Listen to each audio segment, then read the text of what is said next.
The letter arrived on a Tuesday, and by Friday Louisa Callahan had packed every last thing she owned into a single leather trunk, said goodbye to the gray Ohio skies she had known her whole life, and stepped onto a westbound train with the name of a man she had never met pressed against her heart like a prayer. His name had been Harold Finch, and she had known him only through correspondence. 6 letters over 4 months, each one warmer than the last, each one painting a picture of a small but growing town in the New Mexico territory called Cutter's Creek, where a man could build something from nothing and a woman could stand beside him and call it home. Harold had described himself as a rancher, 31 years old, steady-handed and plain-spoken, a man who believed in hard work and wanted a wife who believed in the same. Louisa, 24 years old and tired of being the schoolteacher's assistant in a town that felt like it was slowly shrinking, had written back with everything she was: her practicality, her humor, her deep and quiet longing for a life that felt like her own. They had arranged a marriage, the kind that was not so unusual in 1883, when the frontier was still being stitched together day by day and men outnumbered women in the territories 3-1. She did not love Harold Finch, not yet. But she had believed she could. That was enough to board the train. The journey took 8 days. She crossed the Mississippi on a ferry while the sun turned the water to hammered copper. She rode through the flat belly of Kansas and watched the horizon stretch itself impossibly wide, the sky so enormous and unbroken that it made her feel simultaneously small and free. She ate hard biscuits and dried beef, and traded polite conversation with a Methodist preacher headed for Albuquerque, and a young mother with 2 quiet children who stared at Louisa with enormous brown eyes. She slept in short, uneasy stretches with her trunk shoved under her feet and her hand resting on the small Bible her mother had tucked into her bag at the last moment, pressing it into her fingers without a word, the way mothers say the things they cannot say out loud. The train deposited her in Santa Fe on a hot September afternoon in 1883, and from there she was supposed to take a stagecoach 2 days east to Cutter's Creek, where Harold Finch would be waiting at the depot to meet his bride. The stagecoach was already loaded when she arrived at the station, and the driver, a broad-shouldered man with a sunburned neck and a battered hat, barely glanced at her as he heaved her trunk onto the roof. 3 other passengers were already inside: a land surveyor with ink-stained fingers, a widow returning to her daughter's home, and a man in a dark coat who slept the entire journey with his hat over his face, and did not stir even when the stagecoach hit a rut deep enough to rattle every tooth in Louisa's head. She watched the desert pass through the small window and tried to imagine what Harold Finch looked like. She had no photograph. He had offered to send one, and then the letter containing it had apparently gone missing somewhere between New Mexico and Ohio, lost in the great indifferent machinery of the postal service. So she was arriving to a stranger's face, which was somehow both frightening and clarifying, because it meant she could not prejudge him on appearance alone. She would have to look at who he was in the flesh.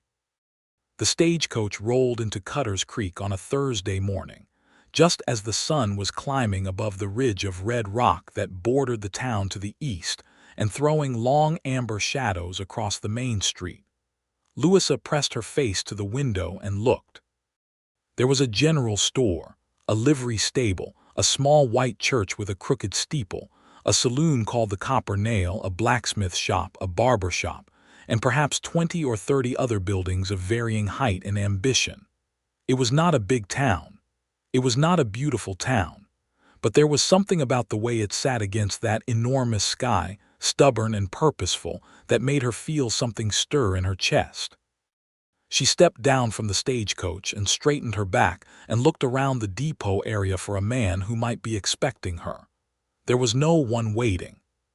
She stood there for a long moment, her trunk at her feet, her traveling dress dusty and wrinkled from 2 days on the road, and she watched the other passengers disperse, and the driver unhitch the horses and the small crowd of onlookers drift back to their business, and no one came to her.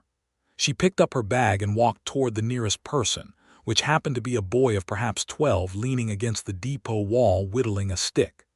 "Excuse me," she said. "I'm looking for Harold Finch. Do you know where I might find him?" The boy's whittling stopped. He looked up at her and then looked quickly away, the way people look away from something they do not want to deal with, and said only, "You should go to the sheriff's office, ma'am," and then turned and walked away at a speed that was not quite running but was clearly trying to be. Louisa stood very still for a moment. Something cold moved through her, something that had nothing to do with the heat of the morning. Then she picked up her trunk and carried it herself, because there was no one to carry it for her, and she walked down the main street of Cutter's Creek toward the building with the star painted above the door. The door of the sheriff's office was open. Inside, the room smelled of tobacco and leather and the faint metallic scent of gun oil. There was a desk, 2 chairs, a gun rack on the wall, a small iron stove in the corner, and a man standing with his back to her, looking at something pinned to the wall behind the desk. He was tall, with broad shoulders under a sun-faded blue shirt, dark hair that curled slightly at the collar, and the kind of stillness about him that made you think he had learned a long time ago not to waste movement on things that didn't require it. "Excuse me," Louisa said. He turned around, and she saw his face for the first time. He was perhaps 28 or 29, with a strong jaw and dark eyes and a scar along his left cheekbone that was old enough to be faded silver. He was not handsome in any soft or easy way, but he was striking, the kind of face that held your attention not because of beauty, but because of something harder and more interesting than beauty. He wore a silver star on his chest, and his eyes met hers directly for one steady moment, and then something changed in them, a shift like a door being very carefully closed, and he looked down at his desk. "Are you Louisa Callahan?" he said, and his voice was quiet and low and careful. "I am," she said. He did not look up.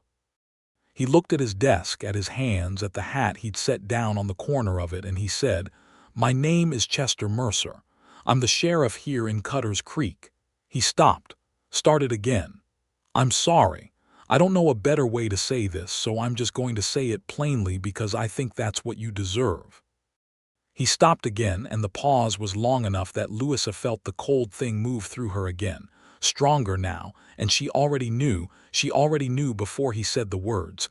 She knew the way you know things in your body before your mind will accept them. "Harold Finch passed away 3 weeks ago," Chester Mercer said to his desk. "There was a fever. It took him fast. I should have written to you to stop your journey, and I am deeply sorry that I didn't. I did write, but it seems the letter didn't reach you in time or at all. I am so sorry, Miss Callahan. I truly am." The room was very quiet. Louisa set her bag down on the floor with great deliberateness, because she needed something to do with her hands, and she sat down in the chair in front of the desk without being invited to, because her legs had made a unilateral decision about that. She looked at the side of Chester Mercer's face because he still would not look at her, and she breathed carefully in and out, and waited for something to come to her, grief or rage or collapse. But what came instead was something strange and still and very practical. "Where am I supposed to go?" she asked. The question surprised him into looking up briefly, and she saw something in his face that she would think about later, not pity exactly, but something more complicated than pity, something that looked almost like pain that belonged to him personally rather than being borrowed on her behalf. Then he looked away again. "There's a boarding house," he said. "Mrs. Adeline Webb runs it 2 streets over. She's a decent woman. She'll have a room for you." He cleared his throat. "I've also spoken with Reverend Hargrove, and the congregation has put together a small fund enough to get you back east, if that's what you want to do. It's not as much as it ought to be, but it's what we have." Louisa looked at him for a long moment. She looked at the line of his jaw and the way his hands lay flat on the desk as if he were pressing himself down by them, keeping himself from something she could not name. "Was he a good man?" she asked. "Harold Finch, was he a good man?" Chester Mercer was quiet for a moment. Yes, he said finally, and the word was honest and simple, and she believed it. He was a good man. He worked hard. He was fair. He was excited about you coming. He paused. That's not a comfort, I know, but it's true. It is a small comfort, Louisa said. A small one. She sat with that for a moment. Outside the open door, she could hear the sounds of the town going about its business, horses and hammers and voices, and the distant bark of a dog, the ordinary sounds of a place that was completely indifferent to the fact that her life had just been turned inside out. I don't think I want to go back east, she said. Chester Mercer finally looked at her fully, and she saw the surprise on his face. Miss Callahan, I came all this way, she said. I left everything behind for this. I'm not going to turn around and go back to nothing. She heard the edge in her own voice and modulated it because she was not angry at this man, not truly, and he did not deserve her edge. I need work, she said more calmly. I was an assistant teacher in Ohio. Can I teach here? Is there a school? There's a school, he said slowly. But it has a teacher, schoolmarm named Mrs. Ferris. He was looking at her now, carefully, as though trying to figure out what she was made of. But the general store owner, Thomas Bright, his wife just had her third child and she's been struggling. He mentioned needing help with the ledgers and the counter. He paused. It's not much. It's a start, Louisa said. She stood up and picked up her bag. Thank you for telling me about Harold. I know it wasn't easy. She looked at him directly, and he held her gaze this time, and she saw again that complicated thing in his face, that something that was not quite guilt but was related to it. You didn't have to be the one to tell me. You could have sent someone else or let someone at the depot do it. You chose to do it yourself. I appreciate that. He opened his mouth and then closed it, and she thought for just a moment that he looked undone by her, which was an interesting thing to think about a man who wore a gun and a badge for a living. Mrs. Webb's boarding house, she said, 2 streets over. Yes, he said, I'll carry your trunk. That's not necessary. I know it's not, he said, and he came around the desk and picked up her trunk without another word. She let him. Not because she needed him to, but because she sensed that he needed to do something useful, and she was not cruel enough to deny him that. The walk to Mrs. Webb's boarding house was 3 minutes long. They did not speak during it. The town looked at them with the open, frank curiosity of a small place where strangers were news, and Louisa kept her chin up and her eyes forward and did not acknowledge the looks. Chester Mercer walked beside her, her trunk on his shoulder, and kept his eyes forward too, and she thought that whatever else she could say about this strange situation and this strange man, he at least had the dignity not to make her feel like a spectacle. Mrs. Webb was a stout, forthright woman of 55 with iron-gray hair and clear blue eyes, and she greeted Louisa with a kind of no-nonsense warmth that Louisa immediately recognized, and appreciated the warmth of a woman who had seen trouble enough to know that what people needed in trouble was not exclamations and hand-wringing but clean sheets and a hot meal. I've got a room on the 2nd floor, Mrs. Webb said, already moving toward the stairs. South-facing, gets good light in the mornings. There's a wash basin and a mirror, and I have a girl who comes twice a week for the laundry. She glanced at Chester over her shoulder. She'll do fine here, Chester, you can go. Chester set the trunk down at the foot of the stairs and looked at Louisa once more. If you need anything, he said, and then seemed to run out of the rest of that sentence, and just stood there for a moment with his hat in his hands, looking at the floor, before he put the hat back on and nodded once and walked out into the September afternoon. Louisa watched him go and then turned and followed Mrs. Webb up the stairs. The room was small and clean, and the light through the south-facing window was the color of warm honey. Louisa sat on the edge of the bed, which had a blue and white quilt on it that someone had made with considerable care, and she allowed herself 1 minute of absolute stillness in which she acknowledged to herself that this was not at all what she had expected, and that she was frightened, and that she did not know what was going to happen next. She gave herself that minute completely, felt all of it, the strangeness and the grief for a man she had never met and the vertiginous uncertainty of having no plan anymore. She felt it all, and then she stood up and unpacked her trunk with calm, deliberate hands. She was here. she would figure out what here meant. Thomas Bright turned out to be a rumpled, good-natured man of 35, who wore the permanent expression of someone who was very glad his wife ran the household, because he was pretty sure he would not survive without her. He hired Louisa on the spot when she walked into Bright's general store the following morning and asked for the position because, as he said, "I have 3 children under 5, a wife who is still recovering, and a ledger that hasn't been properly balanced since March, so yes, please, when can you start?" She started that same day. The work was straightforward, managing the counter during busy hours, keeping the accounts, ordering stock, interacting with the steady stream of customers that passed through the store. Cutter's Creek had perhaps 400 residents at its peak and was the commercial center for a number of outlying ranches and homesteads, which meant the store was busy enough to keep her mind occupied and still enough that she could learn the rhythms of the town at her own pace. Within a week, she knew most of the regular faces. There was Doc Emmett, who was 60 years old and perpetually mild, and who came in every Monday morning for tobacco and peppermint candies with the seriousness of a man on official business. There was Vera Cole, who owned the Copper Nail Saloon and who had hair the color of autumn leaves and a laugh that filled whatever room she was in, and who was the first person in Cutter's Creek to invite Louisa to supper, which Louisa accepted. There was old Lucas Petty, who worked a small homestead east of town and came in once a fortnight for flour and salt, and always complained about both the price and the quality, and then paid without further argument. There was Henry Galt, the blacksmith, who was enormous and silent, and who once carried 200 pounds of iron goods from the back storeroom to the front counter, because Louisa asked him if he wouldn't mind helping, and he just did it without a word and went back to his shop as if it had not happened. And then there was Chester Mercer, who came in for supplies every Thursday morning at roughly 9:30. She noticed, the second Thursday, that he always seemed to find a reason to take longer than strictly necessary at the counter, lingering over the selection of nails or the quality of the salt pork, with an attention to detail that she privately suspected was not entirely about the nails or the salt pork.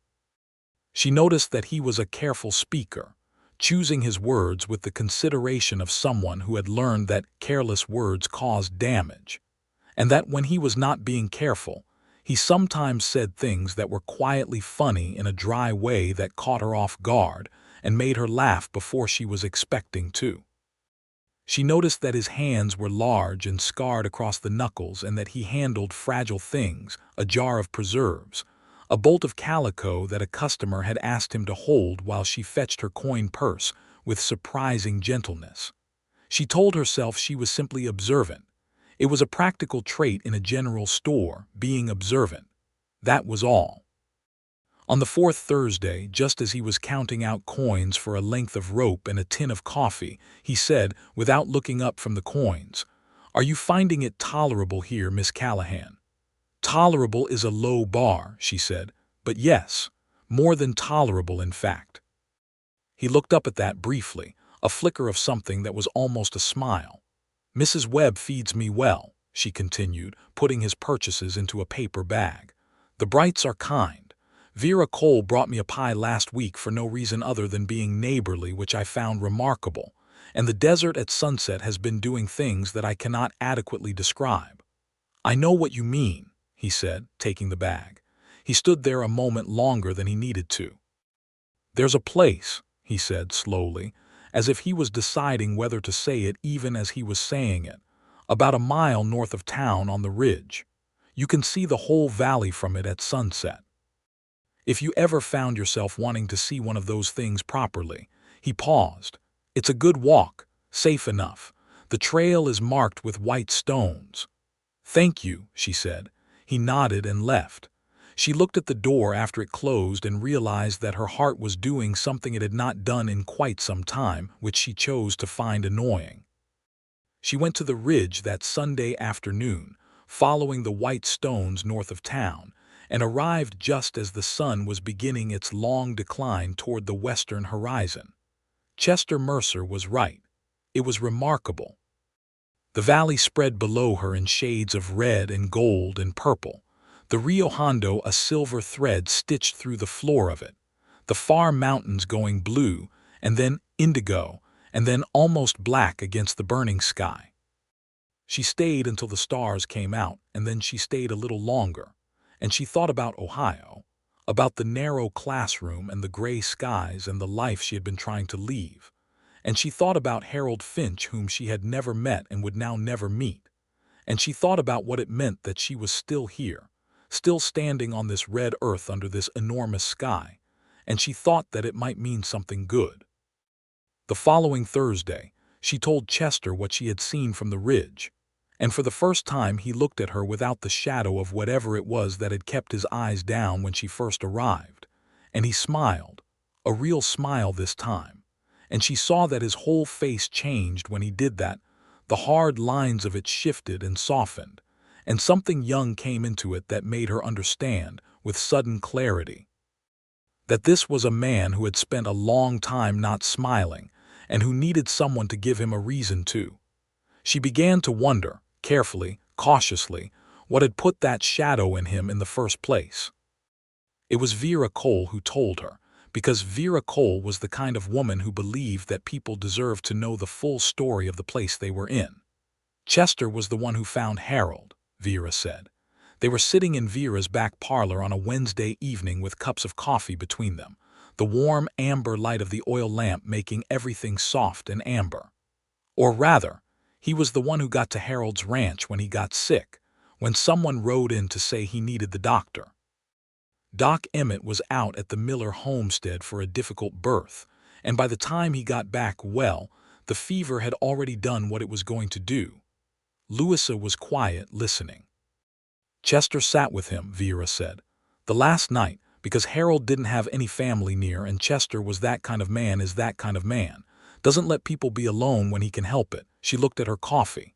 Harold told him about you, showed him your letters. Chester read them because Harold asked him to, so he'd know who to write to, who to contact. She paused. He told Chester he was the happiest he'd been in years, thinking about you coming. Louisa absorbed this quietly. Chester wrote to you that same night, Vera said. But the letter, I don't know what happened to it. Letters to the territories are unreliable at the best of times, and the mail between here and Santa Fe especially so. He thought it had gone through. He thought you'd turn back. She looked at Louisa directly. When you stepped off that stagecoach, it about killed him. You could see it on his face. He'd been carrying it for 3 weeks already, and then there you were. That's why he couldn't look at me, Louisa said softly. He felt responsible, Vera said. Foolish because he's not, but Chester has always taken on more than is his to carry. It's one of his qualities and also one of his considerable faults. Louisa sat with this for a while.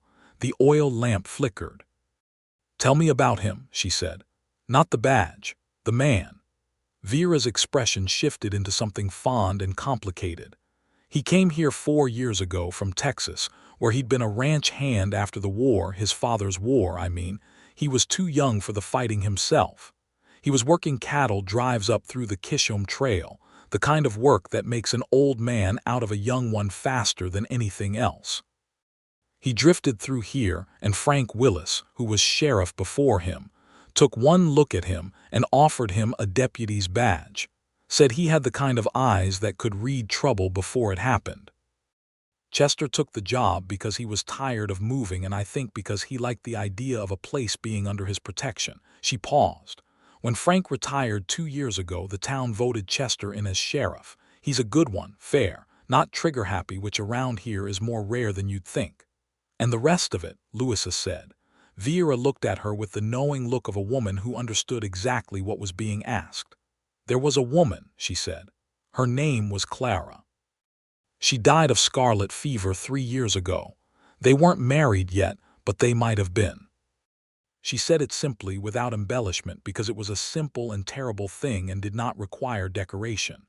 He grieved quietly the way he does everything, kept working, kept showing up, but something locked in him after that. She tilted her head at Louisa. I notice it seems to have started unlocking lately. Vera, Louisa said with a slight warning in her voice. Vera smiled into her coffee. I'm just telling you what I see. That night in her south-facing room at Mrs. Webb's boarding house, Louisa lay in bed in the dark and listened to the coyotes calling somewhere out in the desert and thought about Chester Mercer sitting in a sick man's lamplight reading her letters out loud to someone who was dying. She thought about the letter he had written and lost, and how he had had to carry the failure of it. She thought about a woman named Clara and a man who had locked himself up after losing her. She thought about the way Chester looked at the ridge on his good days, and she thought that grief was a thing that changed its shape depending on the person carrying it, and that some people, the good ones, let it make them gentler rather than harder. She thought about the way he smiled when he did. She blew out her candle and told herself firmly to get some sleep. October arrived, and with it a change in the character of the light, the gold deepening, the shadows lengthening, the air in the mornings carrying the first cold edge of the season coming. Louisa had by now been in Cutter's Creek for 4 weeks, and what had begun as provisional had begun to feel, in spite of everything, like hers. She knew the irregular hours of the supply wagon from Santa Fe. She knew that Doc Emmett took his coffee with 3 sugars and pretended to take it plain. She knew that old Lucas Petty's grumbling about prices was actually a form of sociality, that he was in fact deeply lonely, and that the grumbling was just his way of making conversation last long enough to feel human. She had begun talking to him about things beyond the cost of salt, asking him about his homestead and his past and his opinions on the weather, and she had watched him unfold like a dried flower put back in water. She knew that when Chester Mercer walked into the store on Thursdays, he always hung his hat on the left hook by the door and never the right one, and she did not know why this was, but she found that she had noted it. The trouble started in the 3rd week of October, when a man named Boyd Ritter arrived in Cutter's Creek with 3 friends and a cloud of bad intention. Boyd Ritter was a cattle dealer who also dealt in other things that were not cattle, and who had been passing through the territory for years with just enough legal business to keep himself out of jail, and just enough illegal business to make certain people nervous. He was a lean man of 40 with a cold smile, and the kind of self-possession that comes not from inner peace, but from the absolute certainty that you will always land on your feet, because you are willing to do things other people are not. He took a room at the Copper Nail, him and his 3 associates, and within 2 days there had been 2 fistfights, a stolen horse, and a card game at the saloon that ended with a rancher from the Western Ridge riding home, minus his rent money and his dignity. Chester had dealt with each incident, calmly and with the complete physical authority of a man who did not need to raise his voice to make a room understand him, but Ritter was smart enough to stay just on the legal side of each line, and there was nothing Chester could hold him on. Louisa saw the tension in Chester's face on that Thursday morning. He came in later than usual, the lines around his eyes more pronounced, and he moved through the store with the focused efficiency of a man with too much on his mind. He was looking at a list and checking off items and not lingering, and she thought he was going to leave without the usual conversation, which she found she minded, and then he paused at the counter. "You know who Boyd Ritter is," he said. "I've been told," she said. "Vera mentioned him. She said to be careful about being alone in the street after dark while he's in town." "Vera's right," he said. He looked at her. "I don't want to alarm you, but—" "I'm not alarmed," she said. "I'm aware. There's a difference." He looked at her for a moment with that quality he had of looking at her as if she consistently surprised him, as if he kept expecting her to be something more fragile than she was and kept being revised. "There's a difference," he agreed. "Yes." He paused and then said, "I'll be keeping a closer eye on things this week. If anything makes you uncomfortable, you come straight to me." "I will," she said. And then, because she had been thinking about it for 3 weeks and had decided that she was not a woman who left important things unsaid, she said, "Chester." He looked at her. He was always attentive when she used his name, she had noticed, as though it reached him differently than everything else. "Vera told me about what happened with Harold," she said carefully. About you sitting with him and writing the letter and all of it. She kept her eyes on his. I don't hold you responsible for any of it. I want you to know that plainly, so you can stop carrying whatever it is you've been carrying about it. The silence that followed was long enough to be significant. He stood very still, and she watched something move across his face that she could not entirely name. It was like watching a man put down a weight he had been holding so long he had forgotten he was holding it. "Thank you," he said finally. His voice was quiet, and the quietness of it was not his ordinary measured quietness but something more personal, something that had come from deeper in him. "He told you about my letters," she said. It was not an accusation, just an observation. "He was proud of them," Chester said. He looked at her steadily. "He said you were the kind of woman who wrote like she was thinking, and he was right." She did not know what to do with that exactly, so she said nothing. And he seemed to find the silence acceptable, and they looked at each other for one unhurried moment across the counter before he picked up his bag of goods and put on his hat and went back to his Thursday.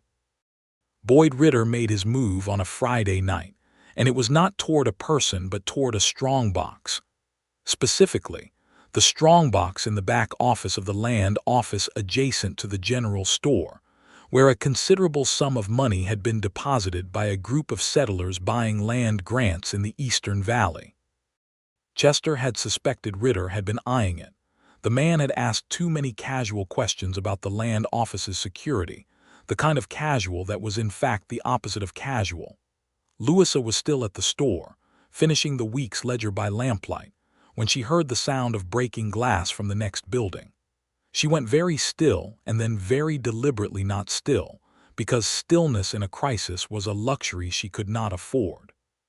She blew out her lamp, went to the store's back door, opened it an inch, saw the outline of a man she did not recognize in the alley behind the land office, and closed the door again and went to the front of the store, out onto the main street, and walked as quickly as she could without running the half-block to the sheriff's office. Chester was there. He was always there when he was needed, which was a quality she had noted in him as one of the more fundamental ones. She told him in 20 words what she had seen, and he was out the door with his hand on his gun before she finished the sentence. What followed was not dramatic in the manner of dime novels. There was no gunfight and no cinematic showdown. Chester came around the back of the land office with his deputy, a young man named Ellis who was earnest to the point of anxiety, and they found Ritter's 2 associates in the act of removing the office's window with a pry bar, and arrested them with the clean, efficient authority of men who had done this kind of thing before. Ritter himself was found 20 minutes later in the saloon, playing cards with an expression of elaborate innocence, but his 2 associates talked with the willing speed of men who had been caught fair and square, and saw no advantage in loyalty, and by Saturday morning Ritter was in Chester's jail awaiting a ride to Santa Fe and the county judge. Chester came by the store Saturday afternoon. Louisa was straightening the bolt cloth on the back shelves, because it was always getting disordered and because she liked the methodical satisfaction of ordering things. He came in and leaned against the counter and said, "I wanted to thank you." "I just told you what I saw," she said without stopping her straightening. "You didn't panic and you didn't freeze and you came directly to me without trying to handle it yourself," he said. "Not everyone does that. Most people either freeze or do something rash." "I am not most people," she said. "No," he said. "You are not." She turned to look at him then because the way he said it was different from the way you say something as a polite compliment. He said it as a statement of conviction, as a man who had formed an opinion and was expressing it plainly. He was looking at her with those dark, steady eyes, and his hat was in his hands again, she noticed, the way it always was when he was saying something that mattered to him. She held his gaze and felt the thing between them that she had been carefully not naming for weeks, and she decided, the way she had always made her important decisions, all at once, like stepping off a ledge she'd been standing at the edge of long enough. "Chester," she said, "do you ever walk that ridge trail on Sundays?" Something shifted in his face, careful and slow, like a door that has been stuck and is being opened for the first time in a while. "I've been known to," he said. "Next Sunday," she said. "I'd like company if you're offering." "I am offering," he said, quietly and completely. They walked the ridge trail that Sunday afternoon in the clear, cool October light, the sky above them a blue so deep and clear it looked like you could fall into it upward.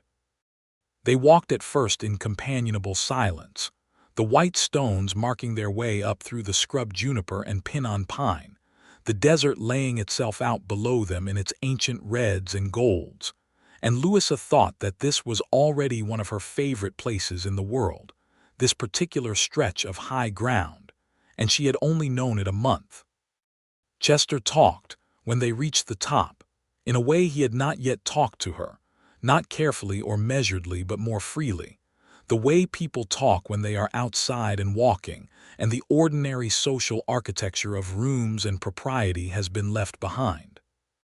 He talked about his years on the cattle trail, the enormous tedium and the occasional wild beauty of it, crossing rivers in flood and watching the stars from the back of a horse, and the particular camaraderie of men who lived and worked together so closely that they stopped being able to hide themselves from each other.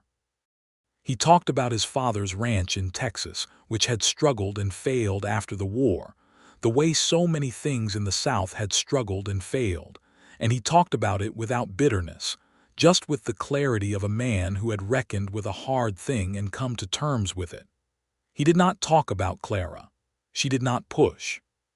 She talked about Ohio, about teaching, about her mother and father who were good people but whose world was small and whose ambitions for her were smaller still, and about the slow-growing certainty that she was not going to be content with small.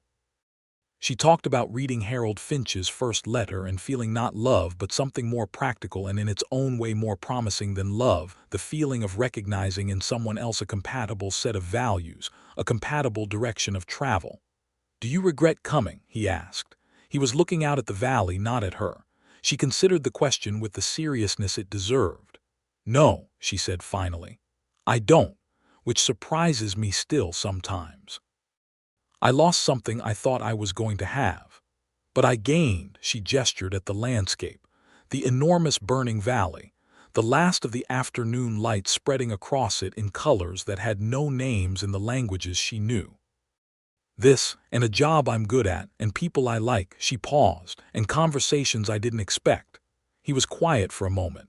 Then he turned and looked at her directly, and the light caught the silver of the scar on his cheekbone and the dark earnestness of his eyes. "I'm glad you stayed," he said. "I know," she said. He blinked, surprised. "I've known for a while," she said gently. "You're not as hard to read as you think you are, Chester Mercer."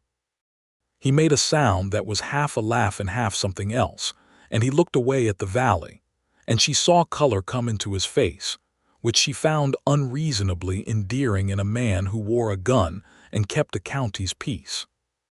They walked back down the ridge as the last light died, and at the edge of town where the trail met the main street they stopped, because there was a natural pause there, the end of one kind of space and the beginning of another. He stood there with his hands in his coat pockets, and she stood with her hands in hers, and the evening star was coming up bright and cold above the ridge they'd just come down. "Next Sunday," he said. "Yes," she said, and that was all that needed to be said. November came in cold and golden, and the Sundays on the ridge became a reliable thing, the way water in a desert becomes reliable when you find a good spring. Sometimes they walked far, following the ridge line north until the town was a small collection of shapes below them. Sometimes they found a flat rock in a sheltered spot and sat and talked until the cold drove them down. They talked about everything, books they'd read, which for Louisa was a long list, and for Chester a shorter but more carefully considered one, history and religion and the proper way to make biscuits, and whether the new railroad that was being routed through the southern part of the territory would change things for Cutter's Creek, and whether that change would be for good or ill. They disagreed with some regularity, and both of them found this more interesting than agreement.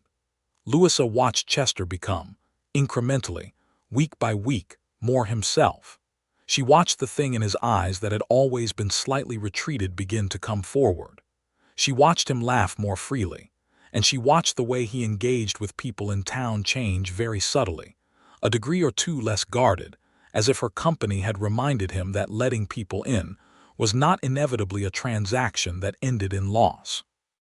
She was also, with equal incrementalism, falling in love with him, and she did it fully conscious of what she was doing and why, which made it no less sudden and vertiginous than falling always is. In the second week of November, she stayed late at the store again, this time not because of anything dramatic, but simply because the quarterly accounts needed finishing. When she came out into the cold night, Chester was sitting on the bench outside the sheriff's office across the street, as he often was in the evenings, watching the street. He raised a hand at her, and on an impulse she crossed the street and sat down beside him on the bench, which was cold and wooden and faced the main street with its evening lamplit windows. "How are the accounts?" he asked.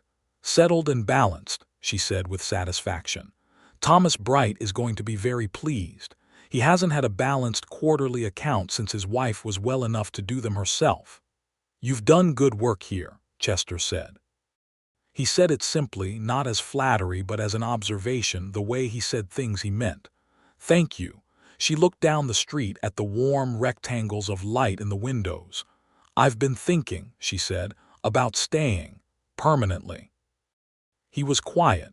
"I'm not going back east," she said. "I know I said that at the beginning and I meant it then as resolve, but now I mean it as a statement of fact. This is where I want to be." She paused. "I wanted to say it plainly so you knew." She felt him turn to look at her and she turned to look back. "I'm glad," he said, and the simplicity of it covered everything. They sat on the bench for an hour in the cold, talking and occasionally not talking, comfortable in each other's silence, the way people become comfortable in each other's silence when they have become to each other the kind of presence that does not require constant performance. When she finally said good night and walked the 2 streets to Mrs. Webb's, she was aware of being extraordinarily happy, which she acknowledged to herself with a mixture of gratitude and a slight sense of her own recklessness that she found she did not mind at all. The conversation happened in late November, a Sunday, on the ridge. They had been sitting for a long time on their flat rock in a sheltered pocket of the ridge wall, where the afternoon sun pooled warmly despite the cold air, and they had been talking about Chester's years as a deputy and the particular moral weight of being the person in a community who holds the line between order and chaos. And then they had not been talking about anything, just sitting with the valley below them and the sky above them and each other beside them. "Tell me about her," Louisa said. She said it very gently, and she watched him go still, not with resistance but with the careful stillness of someone deciding what is true. "Clara," he said. "If you want to," she said. He was quiet for a while. Then he said, "She was kind. She was very kind. The kind of kind that doesn't make a show of itself, just does what needs doing without needing anyone to notice." He looked at his hands. "She was 25 when she died. We'd known each other a year. I thought I knew how life was going to go after that." He paused. "I thought the safest thing was to stop expecting it to go anywhere in particular." "I understand that," Louisa said. "I know you do," he said, and he looked at her. "You lost something too coming here. Even if it was a different kind of loss, it was a loss." "Yes," she said, "but I've found that grief and hope can live in the same house. They just have to take different rooms." He looked at her for a long moment. The light was very clear and gold around them, the kind of light that feels like the world is being generous. "Louisa," he said, and the way he said her name without the miss for the first time, just her name, plain and direct, made something turn over in her chest. "Yes," she said. "I have been." He stopped, started again.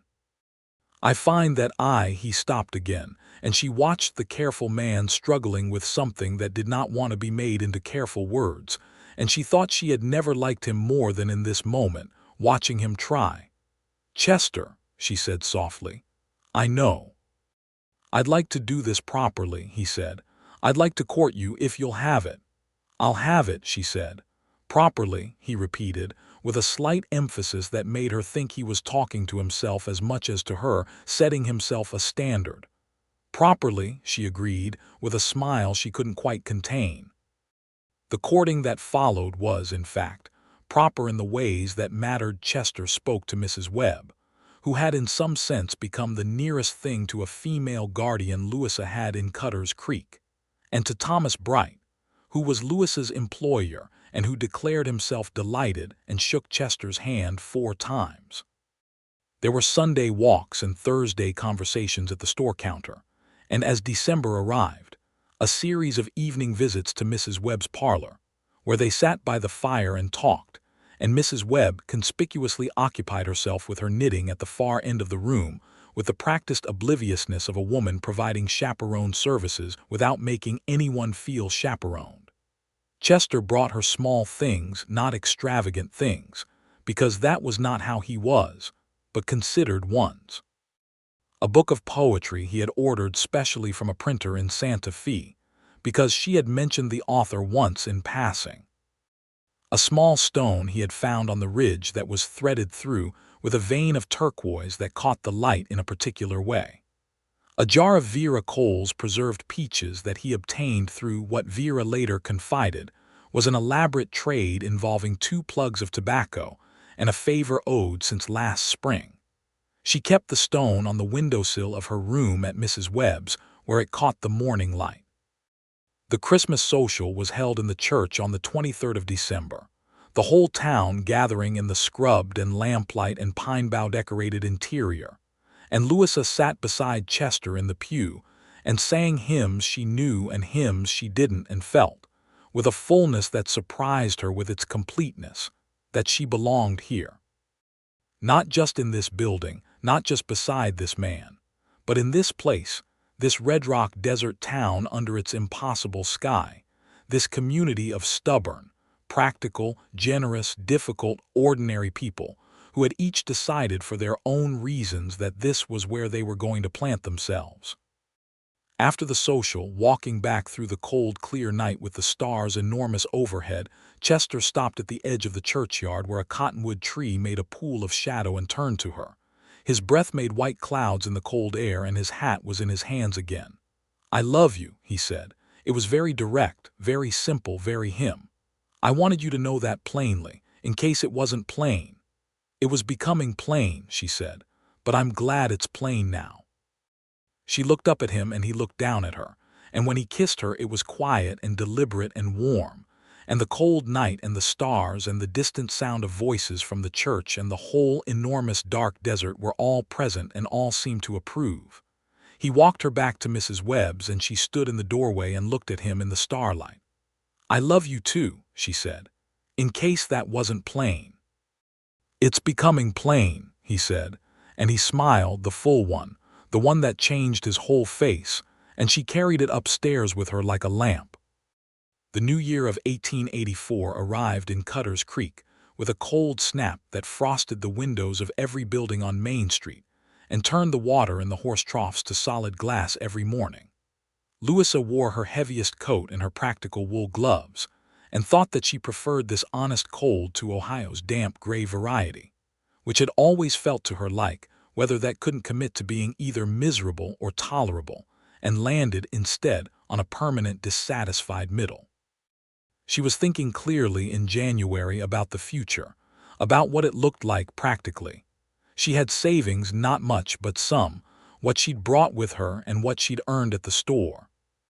Chester had the sheriff's salary, which was not large but was reliable, and he had a small house on the eastern edge of town that he had built himself 4 years ago, from the practical exterior of which she had heard considerable description from Vera Cole, and rather less from Chester himself, who seemed to have the frontier man's habit of understating the considerable effort that went into building one's own shelter. She had not yet been inside it. Propriety. She saw it from the outside one cold January morning, when Chester walked her past it on the way to look at a plot of land on the edge of town where a vegetable garden had been started by the previous occupants, and where, he said, the soil was supposed to be good. He stopped in front of the house and looked at it with the expression of a man who is looking at something through someone else's eyes for the first time. "It's small," he said, "but it's well built. I made sure of that." It was small, 2 rooms downstairs, with a lean-to kitchen added at the back, and she assumed at least 1 room upstairs under the pitched roof. It was made of adobe and timber with a covered porch across the front, and it had the clean lines of something built by a man who was precise by nature. "I think it's fine," she said. "There's room to add," he said, still looking at it, still speaking carefully. "Chester," she said. He looked at her. "Are you trying to tell me something?" she asked. "I'm trying to tell you everything," he said. "I'm just finding it hard to find the right order." "Try this order," she said. "Tell me what you want." He was quiet for a moment, and then he said, simply and completely, "I want to marry you, Louisa.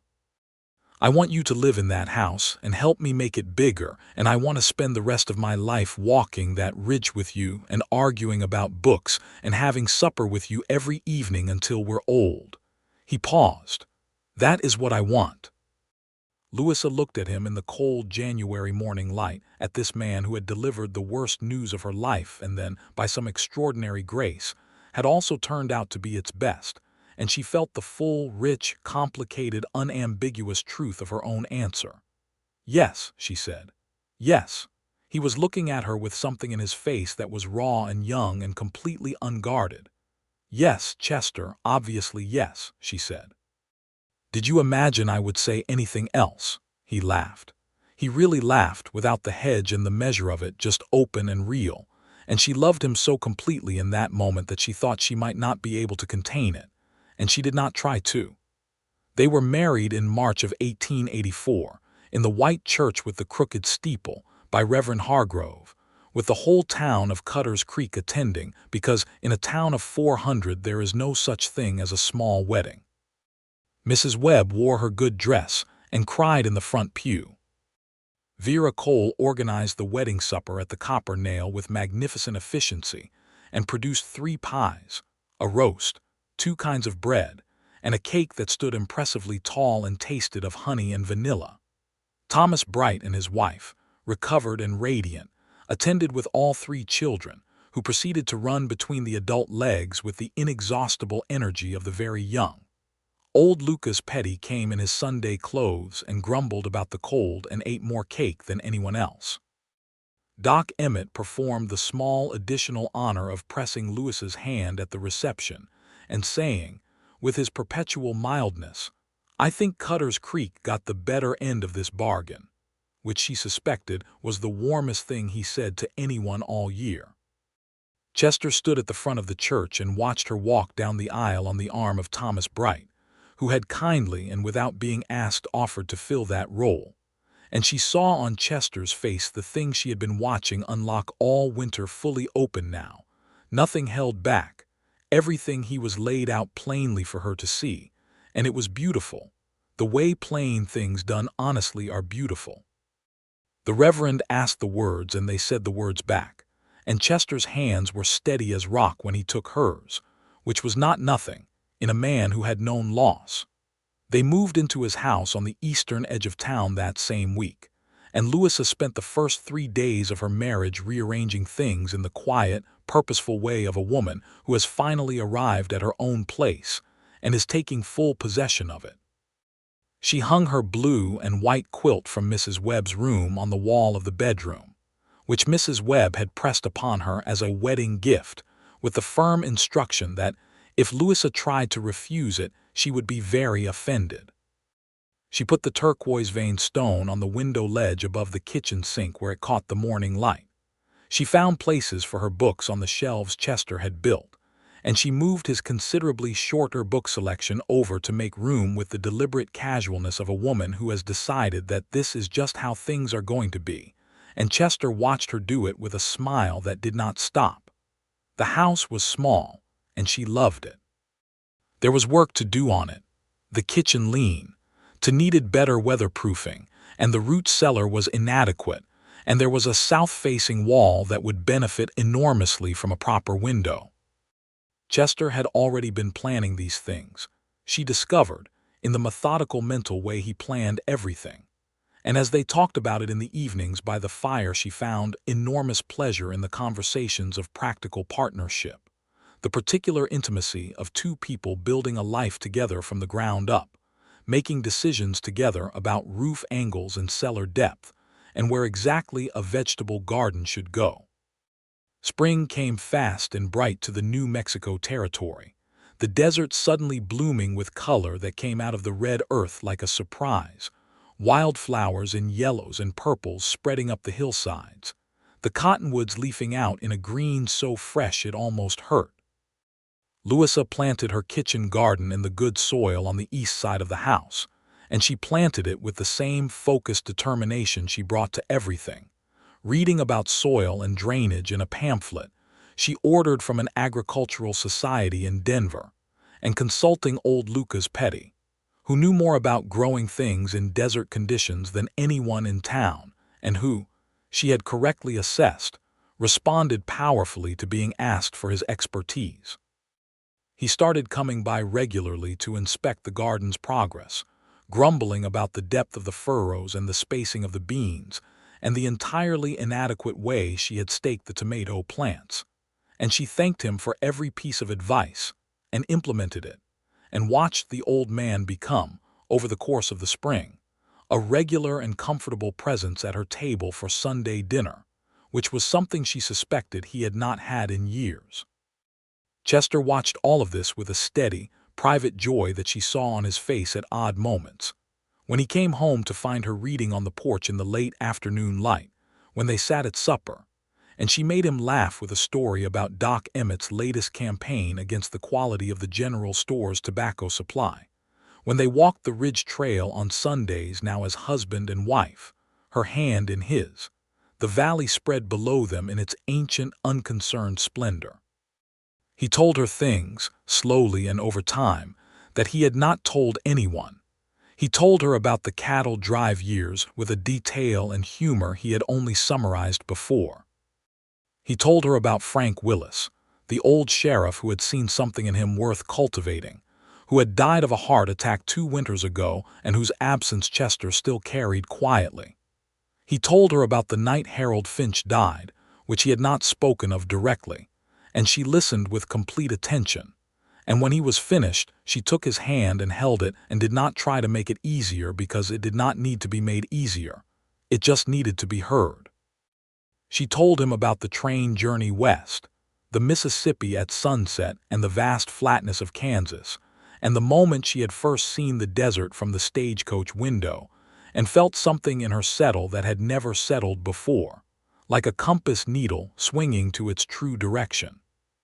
She told him about her mother, whom she missed with a steady, quiet ache, and about her father, who was a good man and a limited one, and about the classroom in Ohio where she had spent 4 years helping other people's children learn to read and write and had been content enough but had always known, at some deep level, that contentment was not the same as rightness. "Are you right?" he asked her. "Here." "Completely," she said. "Are you?" "More than I knew it was possible to be," he said, very directly, very him. Summer in Cutter's Creek was fierce and dry, the sun bearing down with a white intensity that was qualitatively different from any heat Louisa had known in Ohio, and she adapted to it with the pragmatic thoroughness she brought to every challenge: wide-brimmed hat, early morning gardening, the particular afternoon stillness of the house when the shutters were closed against the heat, and everything slowed to a cool, dim quiet. She kept the store accounts with the same steady diligence, though she had by now managed to train Thomas Bright's wife in the basics of keeping them, partly because it was useful to have the backup, and partly because she thought Clara Bright, who was sharp and quick, deserved to understand her own family's business and not be kept outside it. A rider came through in July with a bag of letters, as occasionally happened when the mail had backed up in Santa Fe, and in it was a letter from Louisa's mother. She sat down on the porch steps and read it twice, and then sat for a while with it in her hands. Her mother wrote with the flat practicality of a woman for whom the personal was always slightly embarrassing, but underneath the practicality were the things she meant: that they worried, that they missed her, that they were glad she had written, and that she was safe and settled, and that her father had been told by the doctor to rest more and was predictably ignoring this instruction. Chester found her on the steps when he came home that evening and sat down beside her without asking questions, which was one of the things she loved about him. "My mother," she said, holding up the letter. "Is she all right?" "Yes, but my father's health is not what it was." She's not saying it plainly, but I can read between her lines. She folded the letter. "I want them to come here," she said. "I want to see them, and I think they'd come if we invited them properly." Chester looked at her. "Then let's invite them properly," he said. "It's a long journey," she said. "I know. I know a man in Santa Fe who runs a reputable stage service and owes me a favor," Chester said. "I'll write him a letter. I'll make sure they're looked after on the journey." She looked at him. "You do that?" "Of course," he said, as if it had never been a question, because for him it hadn't been. She wrote the letter that evening with Chester at the table beside her working on his weekly report to the county marshal, the two of them in their lamplight in their small, comfortable house. And she thought with full and conscious appreciation that this was it, this particular ordinary evening. This was what she had come west for, though she had not known to call it by this name. The news that she was expecting their first child came in September of 1884, 1 year to the month after she had stepped off the stagecoach in Cutter's Creek as a stranger. Doc Emmett confirmed it with his perpetual mildness and said she was in fine health and the baby would likely arrive in the spring. She told Chester that evening, sitting at the kitchen table after supper with the oil lamp burning between them and the cool September night coming through the open window. She just told him plainly, because that was how they had always done things with each other. She watched his face as she said it, watched the sequence of reactions move through it, surprise, and then something so wide open and unguarded that she felt it reach straight into her chest and take hold there. He stood up from the table and came around to her side and knelt down beside her chair, which was not something Chester Mercer did easily or naturally kneel, defer to the formality of a gesture. And he took her hands in his and looked up at her with those dark, earnest eyes and said, "You are the finest thing that ever happened to me." "The finest thing that ever happened to you is a joint venture," she said, with a laugh that had some tears mixed into it, because it did. He laughed too, and he pressed his forehead to her hands, and they stayed like that for a while in the quiet kitchen, with the cool air coming in and the lamp steady between them. She wrote to her mother again that night with the news. She wrote also that they wanted her parents to come before the winter made travel difficult, and that she and Chester had arranged comfortable passage for them, and there was room in the house. They had added the extra room just in August, and there was space enough, and she would be very glad to have them. Her parents arrived in October, her father thinner and older than she remembered but still himself, and her mother exactly herself, unchanged, standing in the yard in front of the adobe house, and looking at the red rock landscape around her with the expression of a woman trying to recalibrate every frame of reference she had ever had. "Well," her mother said, "it's certainly enormous," Louisa supplied. "I was going to say genuine," her mother said. "It's genuine." Chester met them with the careful, attentive courtesy of a man who understood that this mattered very much to his wife and who was therefore going to get it right. He shook her father's hand with steadiness and looked the man in the eye and answered his questions, and her father had questions, direct and not entirely flattering, about Chester's occupation and prospects and the wisdom of his daughter living in a frontier territory, with the honest patience of someone who was not performing anything, just being himself, and Louisa watched her father's careful face gradually become something more open. Her mother found the kitchen satisfactory and the root cellar inadequate, and said so about both, and Louisa's heart expanded unreasonably at the familiar domestic frankness of it. They stayed 3 weeks. Her father rested more than he did at home, because Chester made him, gently and persistently, finding him a comfortable chair on the porch each morning, and sitting with him in the evenings, and talking with a patience that Louisa observed with private gratitude. By the time her parents boarded the stage to begin the journey back east, her father had lost something of the wariness he'd arrived with, and her mother had given Chester the sort of firm, approving nod that was, from her mother, roughly equivalent to a declaration of profound affection. Louisa stood in the yard with Chester's arm around her and watched the stage disappear down the main road, and she allowed herself to miss them immediately and openly, which she had not done when she left Ohio because she had been too busy being certain about where she was going. Now she could afford to miss them because she was not afraid. "They'll come back," Chester said. "Your father has already asked me about the best time of year for the journey." "He has." "Yesterday morning on the porch," Chester said. "He said April is probably ideal." She turned to look at him. "You spent 3 weeks on that porch with my father." "He's a good man," Chester said. "He just needed time to see that I knew what I had." She looked at this particular man who had been handed the worst possible introduction to her, and had spent a year becoming her whole heart, and she thought about all the ways that any of it might have gone differently.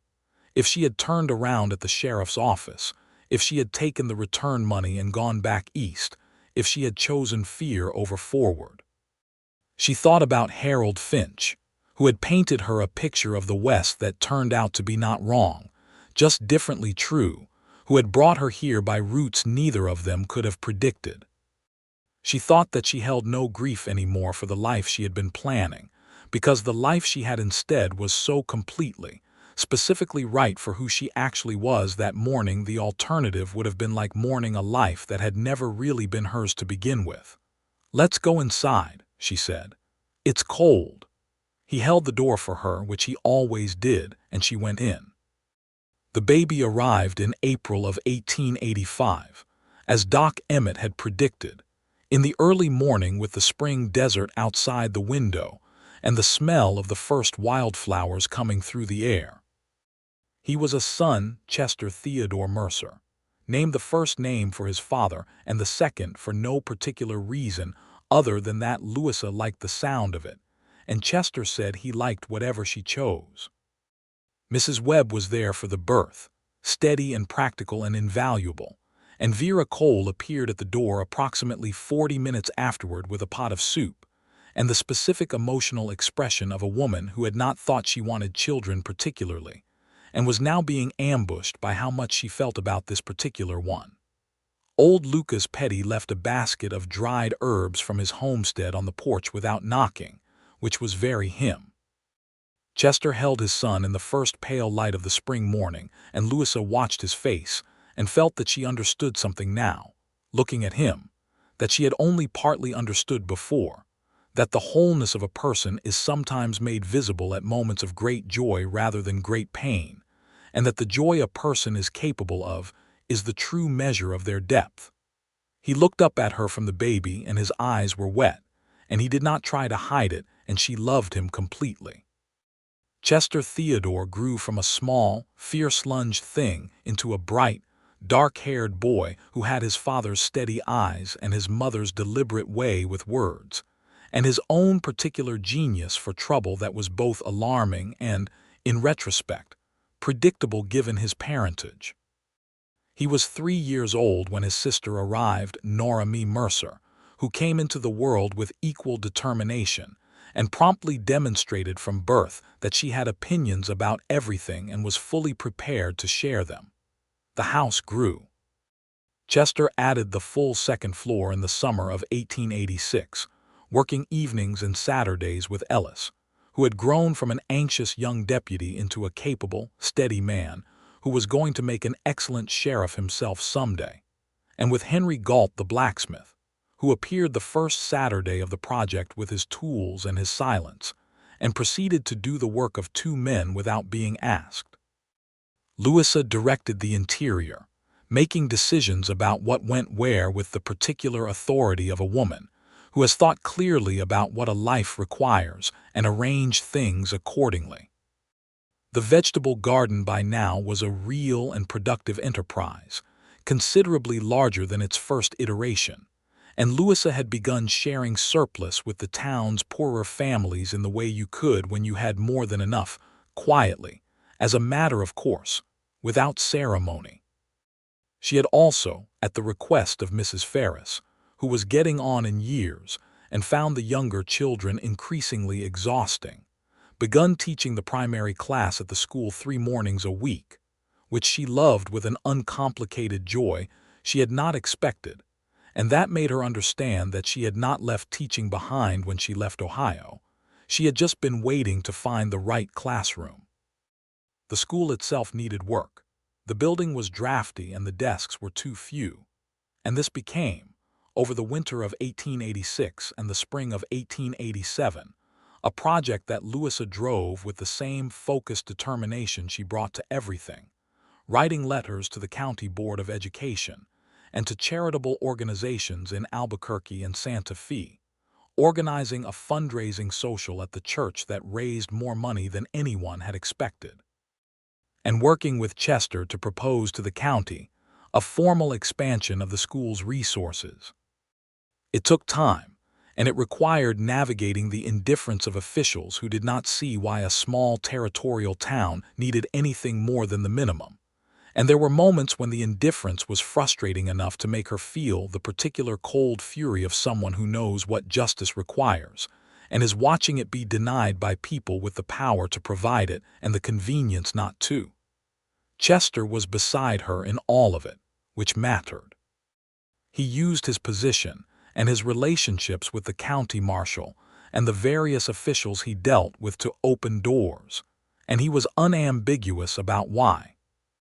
He told the County Board of Education chairman directly, in a letter that Louisa read over his shoulder and thought was the most admirably clear piece of advocacy she had ever seen, that the children of Cutter's Creek deserved an education that prepared them for the world, and that the world was not going to wait for the county to get around to caring about it. The new schoolroom was completed in the fall of 1887. It had proper windows and enough desks, and a good iron stove that actually heated the room, rather than creating the theatrical impression of heat. Louisa stood in the doorway of it on the day it was finished and looked at the clean, purposeful space, and felt the satisfaction of a thing done well against resistance, which is a different and more sustaining satisfaction than the satisfaction of a thing done easily. The years settled themselves into a life that was full in the specific way that means not crowded but rich, the days shaped by work and love and the rhythms of a place and season, the evenings shaped by the people who had become, over time, the constellation of their world. Vera Cole, who had expanded the Copper Nail into a proper dining room by 1887 and was now the town's preeminent social institution.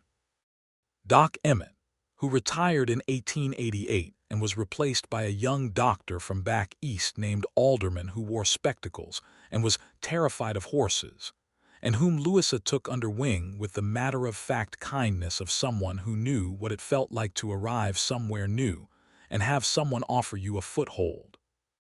Old Lucas Petty, who came to Sunday dinner so reliably that the children considered him a fixture of the household, like the wood stove or the porch, and who in 1889, at the age of 74, let them organize his affairs so that when he died his small homestead went cleanly and without dispute to his estranged nephew in Texas, which Louisa managed with letters so clear and firm and precise that the nephew, who had been expecting a fight, simply replied that he agreed with everything. Chester became, over time, not just a good sheriff but a known one.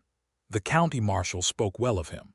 And when the territory pushed toward statehood in the late 1880s and the question of county administration became more complex and political, Chester's name came up in various discussions as a man of sound judgment and demonstrable reliability. He did not pursue these larger ambitions because the larger ambitions were not what drove him. What drove him was the specific, responsible stewardship of this specific place and its people, and that sense of purpose had not diminished in the years he'd held the badge.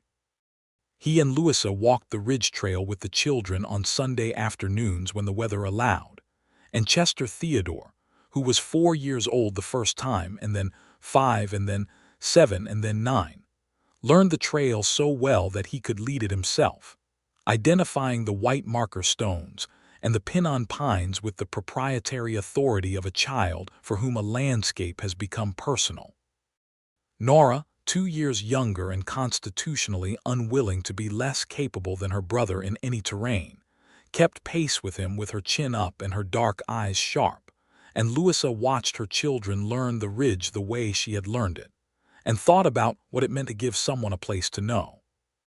In the spring of 1890, standing on the flat rock at the top of the trail with Chester's arm around her, and the children some yards ahead chasing what Chester Theodore had optimistically identified as a very important, interesting rock, Louisa looked out at the valley they both knew so well now, the Rio Hondo and the far mountains and the enormous sky, and she thought about the Tuesday in Ohio when the letter had come, and the Friday when she had packed her trunk, and the long journey west on the train, and the September morning she had stepped off the stagecoach with nothing resolved and nowhere to belong.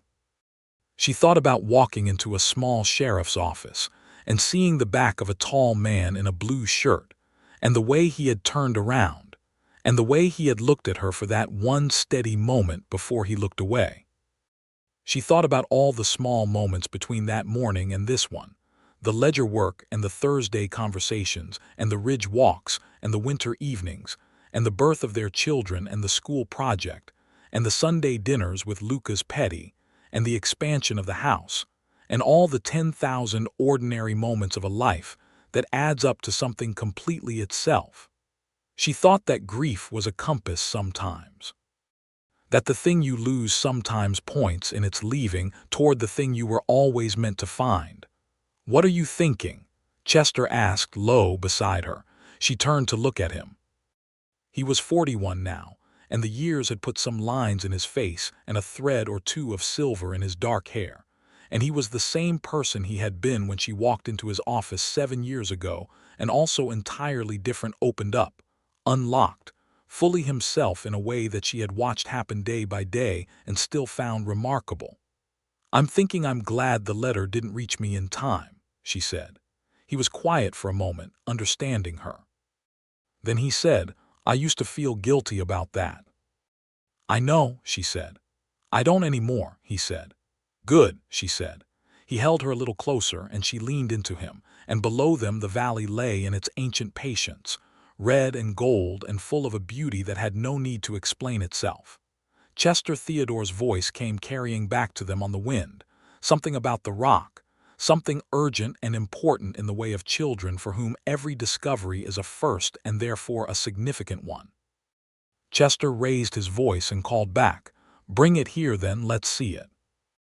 The boy came running, his sister right behind him, both of them flushed and bright-eyed and full of the morning, and Chester crouched down to meet them and looked at the rock they held between them with the complete, genuine attention of a man who understood that the things that mattered were exactly this size, exactly this ordinary, exactly this particular.